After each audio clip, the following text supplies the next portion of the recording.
తెలంగాణ సంస్కృతి సాంప్రదాయాలకు ప్రతీకగా నిలిచేది బతుకమ్మ పండుగను అశ్వారావుపేట మండలం వ్యాప్తంగా ఘనంగా నిర్వహించారు.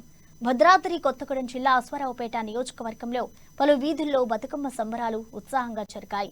స్థానిక రింగ్ సెంటర్, ఎంపీడీఓ ఆఫీస్, రామాలయం వీధి, గౌడ బజార్, సాయిబాబా మందిరం, దుర్గమ్మ గుడి ప్రాంతాల్లో పెద్ద ఎత్తున మహిళలు బతుకమ్మ సంబరాల్లో పాల్గొన్నారు. తెలంగాణ సంస్కృతి, తెలంగాణ గ్రామీణ జీవనాన్ని ప్రతిబింబించేలా జానపదాలను పాడుతూ పండుగ జరుపుకున్నారు.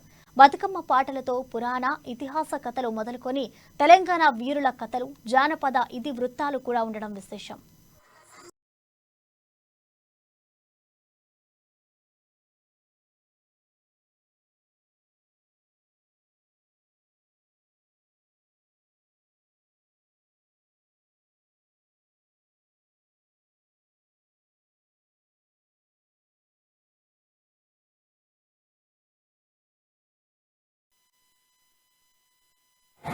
పూలను పూజించే పండుగ బతుకమ్మ పండుగ.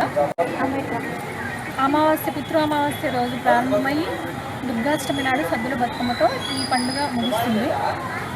ఈ పండుగలో ఈ 9 రోజులు వివిధ రకాల పూలతో అందంగా బతుకమ్మను ముస్తాబు చేసి సాక్షాత్తు అమ్మవారి స్వరూపంగా భావించి మనస్ఫూర్తిగా కొలుస్తాము. మహిళలందరూ సంతోషంగా, ఉల్లాసంగా ఈ పండుగను 9 రోజులు సరదాగా గడుపుకుంటారు. మాకు ఊహ తెలిసిన దగ్గర నుంచి ఈ పండుగను మేము జరుపుకుంటున్నామండి. మాకు ఈ పండుగలో పాల్గొనడం చాలా చాలా సంతోషాన్ని కలిగిస్తుంది.